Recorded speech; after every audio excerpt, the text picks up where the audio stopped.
So the final Cosmic Idol, or just Idol in general, is finally here, and hopefully this champion turns out to be a pretty impressive finale to the Idol release program that they've had throughout this year. Now, as far as my playtesting went with Imperiosa, I came off pretty interested in the character. I wouldn't say she's one of the best cosmics in the game. I really don't. She might be even one of the lower sides of the year as far as champions from 2025 is concerned. But she still does some pretty strong things and has some very unique utility and a very unique playstyle that's definitely not something to be scoffed at. Like, her playstyle is so different from pretty much any champ in the game with just how her power bar works. Obviously, Fracture Power Bar itself is different enough, but the way she's giving herself power, losing power, and as you cross bars of power, you're doing different things. She's got a weird root mechanic that works a little bit differently than root mechanics normally do. And there's just a lot in this kit that felt unique and different, a lot of utility pieces that felt unique and different, and just stuff that I was kind of interested in. And so this is a champ that I would probably chase on my account. Well, I'm going to be getting her anyway. I would probably rank her on my account, is what I should say. But let's go ahead and get into the gameplay. So, how Imperiosa works. She has the Fractured Power Bar, and she starts with 75% max power. What you want to do at the start of the fight is go to 3 bars.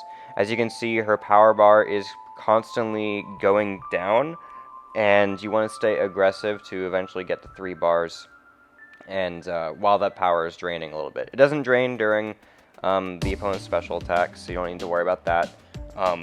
But she's also special locking herself, and there are certain ways that she needs to unspecial lock herself, but they're usually very easy to do. It's just like finishing a combo or intercepting or using a heavy, so it barely comes into play. So after you drop the special 3, you're going to get all these buffs, you're going to place a corrosion, and then you're going to drop a special 2, which is just going to do a very large amount of damage because you have this massive fury.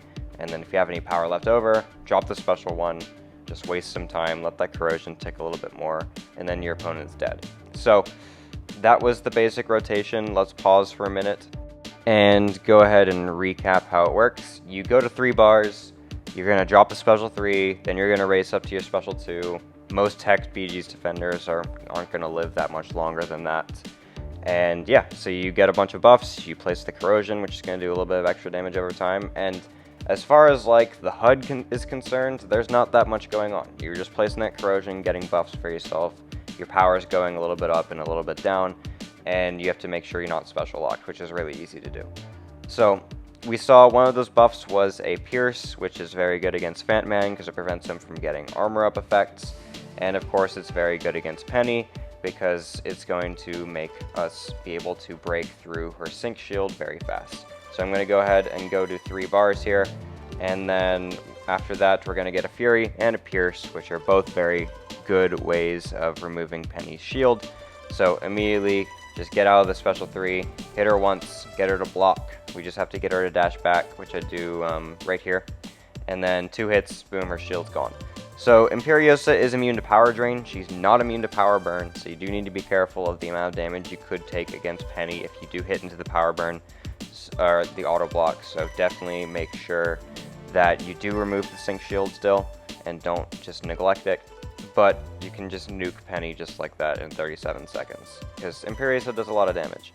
Okay, here's something very interesting about Imperiosa. She is the first and only champion in the game right now who is immune to disintegration. That makes her very good for Zola because unlike any other champ in the game, you won't take damage if you push Zola to a special 2. And that's very good because then you can counter Zola's special 2 really easily. Zola's special 2 is a very easy heavy counter, and Imperiosa takes advantage of that. So what we're going to do is push him to 2 bars. We have this corrosion on him, which is going to do some nice damage over time, which is good because of how much armor and cowardice he placed on us. So we do want some numbers in red to help us out a little bit. I'm going to go ahead and hit him a good bit. We're going to use another heavy. There's no point using a special 2 because of the cowardice. So instead, we're just going to punch him down just like that. And yeah, we finished that fight pretty healthy and pretty fast. Because yeah, that corrosion, and she just hits very hard on the basic attacks. You just don't want to use the specials after your special 3 or just another special 3. So here's a very interesting piece of utility as well. This is going to be against Medusa, and I want to show you how Imperiosa deals with auto block. So when the opponent would auto block, if your Imperiosa is awakened, she is going to place her root mechanic and reduce the ability accuracy of stun effects. So when Medusa auto blocks me, she can't parry me because we reduce the ability accuracy of the stun from a parry if the opponent actually had the mastery unlocked, which of course this is a defender on a test map, so they don't. But yeah, I don't even know what I was doing at the end of the fight. But anyway, if she auto blocks you, doesn't matter. You're not going to get parry stun. You're going to place the root, which is just giving you free heavy attacks, and you kill very fast because Imperiosa hits very hard. So now we're going to fight Nick Fury. This is just not something that really shows a utility piece off of Imperiosa, but it does show how her damage can look after it's ramped up. Like, I like to use Nick as an example of a defender of, like, can they sustain damage after they ramp themselves up? For instance, like a champion like Guardian would be pretty bad for Nick Fury because all of your ramp is getting dumped after Nick goes into second life. So once Nick goes into second life, how well is Imperiosa going to fare against him? How much ramp will she still have left is something that's really important to know. And for Imperiosa, it's still a lot there. Like, there's still going to be a lot of ramp that you are going to have. You're not going to lose out on a lot of damage. You're not going to have your corrosion anymore, which is a big deal, of course, but you're still going to have the big Fury. That Fury is massive, by the way. Definitely not something to scoff at. And while you can't stun Nick, you can absolutely root him. And Imperiosa's root, I didn't mention this earlier, makes them significantly more likely to block. Unlike most root mechanics where they give them a chance to block or charge heavy, they almost never charge heavy with Imperiosa's root because she strictly makes it to where they want to block if they are in the root. So I'm going to drop a special 2 here, and then we're going to place the root once again, and I'm just going to go ahead and use my heavy attack, which of course kills him. And that's a 75-second Nick Fury fight, which is nothing crazy, but also not that bad. Now we're going to go fight a big Future Ant-Man to show Imperiosa in longer fights and see how well she fares for those. And I don't think she's incredible for long fights, mainly because it is somewhat difficult to deal with that fluctuating power bar. Because you're going to drop a special 3 and place a corrosion, right? You can get 3 of these corrosions, but it's really difficult to do so because you have to play extremely aggressive to be able to get back to the 3 bars of power and keep that corrosion that you first place up.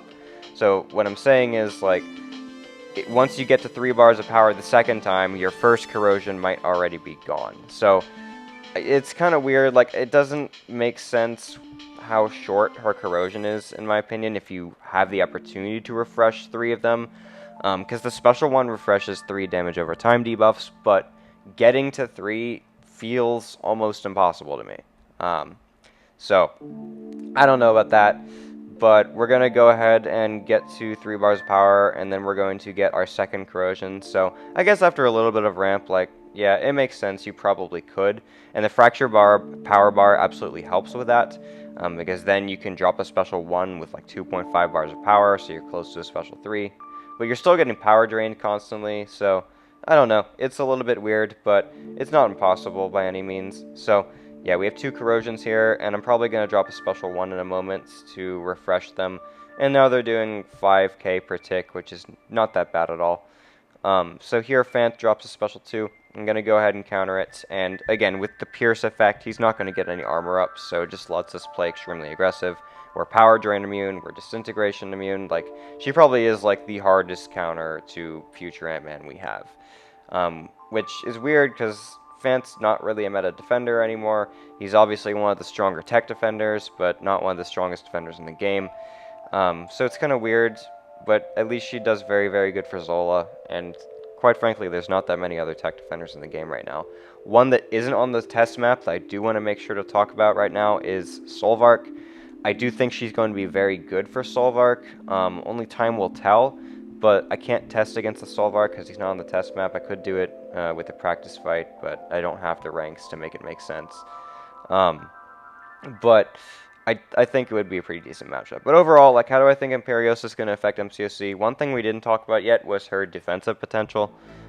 She is going to be an interesting defender. Obviously not Serpent or Dark Phoenix level Cosmic Defender, but she is going to be annoying for sure. She's going to have the power gain going on. She starts the fight with 2 bars of power, for crying out loud. But she has the power gain, Pierce, and Fury, which is just going to make her hit very hard into your block. And of course that root that you are going to have to, worry about. And specials, they're just quite frankly annoying to deck. So I think that she has defensive potential. But a lot of the Mystics who are taking Serpent, a lot of the Mystics who are taking Dark Phoenix would also fare pretty well against her. She does replace those buffs with passives if they get nullified or staggered or fate sealed, but still, I think those defenders would handle her pretty well. Alliance War, maybe. Bleed immune, Disintegration immune, there's potential there. I'm not sure. We'd have to see in the future for how well she'd do. Long form content, I think her playstyle is just too stressful in comparison to a lot of the other Cosmics in the game. Questing, she's a weird questing champ because, again, that playstyle just can be stressful at times, but also she can do a lot of damage in a short period of time. So if you're fighting a node set that's not going to make her play a little bit more passively, I think there's a lot there.